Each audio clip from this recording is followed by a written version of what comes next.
ओम शांति। आज की कहानी का शीर्षक है एक पिता का फैसला। क्या बताऊं मम्मी, आजकल तो बासी कढ़ी में भी उबाल आया हुआ है। जब से पापा जी रिटायर हुए हैं, दोनों लोग फिल्मी हीरो हीरोइन की तरह दिन भर अपने बगीचे में ही झूले पर विराजमान रहते हैं। न अपने बालों की सफेदी का लिहाज है, न बहू बेटे का। इस उम्र में दोनों मेरी और नवीन की बराबरी कर रहे हैं।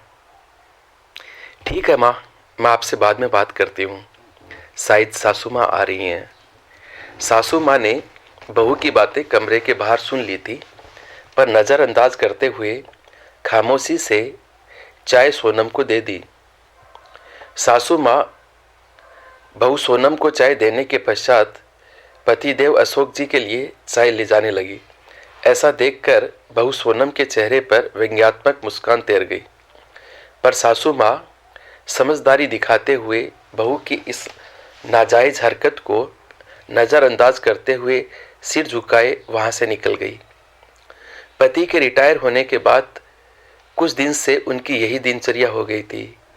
आजकल सासू माँ प्रभाजी अपने पतिदेव अशोक जी को उनकी इच्छानुसार अच्छे से तैयार होकर अपने घर के सबसे खूबसूरत हिस्से में अपने पतिदेव के साथ झूले में बैठकर उनको कंपनी देती थी। प्रभाजी ने सारी उम्र तो उनकी बच्चों के लिए लगा दी थी। कोठीनुमा घर अशोक और प्रभा का जीवन भर का सपना था, जो उन्होंने बड़ी मेहनत से साकार किया था। ऐसे मनमोहक वातावरण में वहां पर लगा झूला मन को असीम शांति प्रदान करता। पहले वह और अशोक इस मनमोहक जगह में कम समय के लिए ही बैठ पाते थे। प्रभा अनमनी होती तो अशोक बड़े जिंदा दिल शब्दों में कहते, पार्टनर, रिटायरमेंट के बाद दोनों इसी झूले पर साथ बैठेंगे और खाना भी साथ में ही खाएंगे। आपकी हर शिकायत हम दूर कर देंगे। फिलहाल हमें बच्चों के लिए जीना है। बच्चों के कैरियर पर बहुत कुछ बलिदान करना पड़ा। खैर, अब बेटा अच्छी नौकरी में था और बेटी भी अपने घर की हो चुकी थी। रिटायरमेंट के बाद घर में थोड़ी रौनक रहने लगी थी। अशोक जी को भी घर में रहना अच्छा लग रहा था। पहले तो बड़े पद पर थे तो कभी उनके घर में कदम टिकते ही नहीं थे, लेकिन उनके बहू सोनम अपने पति नवीन को उसके माता पिता के लिए ताने देने का कोई मौका न छोड़ती। उसने उस कोने के बगीचे से छुटकारा पाने के लिए नवीन को एक रास्ता सुझाते हुए कहा, क्यों ना हम बड़ी कार खरीद ले। नवीन, आइडिया तो अच्छा है, पर रखेंगे कहाँ? एक कार रखने की ही तो जगह है घर में। नवीन थोड़ा चिंतित स्वर में बोला, जगह तो है ना, वो गार्डन तुम्हारा जहाँ आजकल दोनों लव बर्ड्स बैठते हैं। सोनम व्यंग्यात्मक स्वर में बोली। थोड़ा तमीज से बात करो, नवीन क्रोध से बोला। लेकिन फिर भी सोनम ने अपने पति को पापा जी से बात करने का मन बना लिया। अगले दिन नवीन कुछ कार की तस्वीरों के साथ शाम को अपने पिता के पास आया और बोला, पापा, मैं और सोनम एक बड़ी कार खरीदना चाहते हैं। पर बेटा, एक बड़ी कार तो घर में पहले से ही है, फिर उस नई गाड़ी को रखेंगे भी कहाँ? अशोक जी ने प्रश्न किया। ये जो बगीचा है यहीं गैराज बनवा लेंगे। वैसे भी सोनम से तो इसकी देखभाल होने से रही, और मम्मी कब तक देखभाल करेगी? इन पेड़ों को कटवाना ही ठीक रहेगा। वैसे भी ये सब जड़ें मजबूत कर घर की दीवारें कमजोर कर रहे हैं। ये सुनकर प्रभा तो वहीं कुर्सी पर सीना पकड़कर बैठ गई। अशोक जी ने क्रोध को काबू में करते हुए कहा, मुझे तुम्हारी माँ से भी बात करके थोड़ा सोचने का मौका दो। क्या पापा, मम्मी से क्या पूछना? वैसे भी इस जगह का इस्तेमाल भी क्या है? नवीन थोड़ा चिड़चिड़ा कर बोला, आप दोनों दिन भर इस जगह बगैर कुछ सोचे समझे, चार लोगों का लिहाज किए बगैर साथ में बैठे रहते हैं। अब आप दोनों कोई बच्चे तो नहीं हो, लेकिन आप दोनों ने दिन भर झूले पर साथ बैठे रहने का रिवाज बना लिया है, और ये भी नहीं सोचते कि चार लोग क्या कहेंगे। इस उम्र में मम्मी के साथ बैठने की बजाय आप अपनी उम्र के लोगों में उठा बैठी करेंगे तो वो ज़्यादा अच्छा लगेगा, न कि ये सब। और वह दंदनाते हुए अंदर चला गया। अंदर अंदर सोनम की बड़बड़ाहट भी जारी थी। अशोक जी कड़वी सच्चाई का एहसास कर रहे थे, पर आज की बात से तो उनके साथ प्रभा जी भी सन रह गई।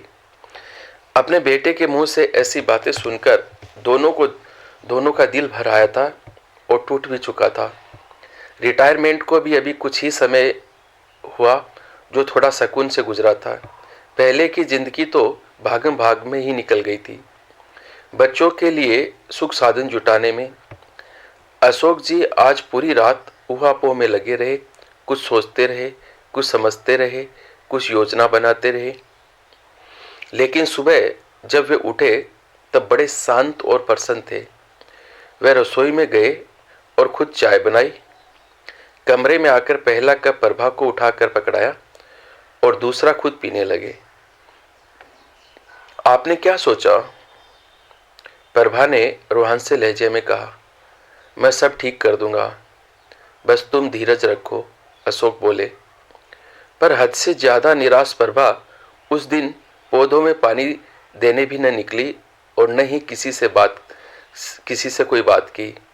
दिन भर सब सामान्य रहा, लेकिन शाम को अपने घर के बाहर टू लेट का बोर्ड टंगा देख नवीन ने भौचक के स्वर में अशोक से प्रश्न किया। पापा, माना कि घर बड़ा है, पर यह टू लेट का बोर्ड किस लिए? अगले महीने मेरे स्टाफ के मिस्टर गुप्ता रिटायर हो रहे हैं, तो वो इसी घर में रहेंगे, उन्होंने शांतिपूर्ण तरीके से उत्तर दिया। हैरान नवीन बोला, पर कहाँ? तुम्हारे पोर्शन में? अशोक जी ने सामान्य स्वर में उत्तर दिया। नवीन का स्वर अब हकलाने लगा था। और हम लोग तुम्हें इस लायक बना दिया है, 2-3 महीने में कोई फ्लैट देख लेना या कंपनी के फ्लैट में रह लेना अपनी उम्र के लोगों के साथ। अशोक एक एक शब्द चबाते हुए बोल रहे थे। हम दोनों भी अपनी उम्र के लोगों में उठे बैठेंगे। तुम्हारी माँ की सारी उम्र सबका लिहाज करने में निकल गई, कभी बुजुर्ग तो कभी बच्चे। अब लिहाज की सीख तुम सबसे लेना रह गया था, रह गई थी। पापा, मेरा वो मतलब नहीं था, नवीन सिर झुकाकर बोला। नहीं बेटा, तुम्हारी पीढ़ी ने हमें भी प्रैक्टिकल बनने का सबक दे दिया। जब हम तुम दोनों को साथ देखकर खुश हो सकते हैं, तो तुम लोगों को हम लोगों से दिक्कत क्यों है? इस मकान को घर तुम्हारी माँ ने बनाया।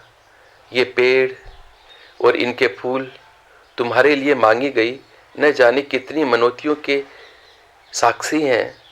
ये अनोखा कोना छीनने का अधिकार मैं किसी को भी नहीं दूंगा।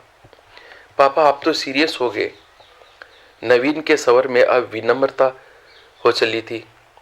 न बेटा, तुम्हारी माँ ने न जाने कितने कष्ट सहकर, कितने त्याग करके मेरा साथ दिया। आज इसी के सहयोग से मेरे सिर पर कोई कर्ज नहीं है। इसलिए सिर्फ ये कोना ही नहीं, पूरा घर तुम्हारी माँ का ऋणी है। घर तुम दोनों से पहले उसका है, क्योंकि जीभ पहले आती है न कि दांत। जब मंदिर में ईश्वर जोड़े में अच्छा लगता है, तो माँ बाप साथ में बुरे क्यों लगते हैं? जिंदगी हमें भी तो एक ही बार मिली है, इसलिए हम इसे अपने हिसाब से एंजॉय करना चाहते हैं। अशोक जी ने भरी आंखों से जवाब दिया। ओम शांति।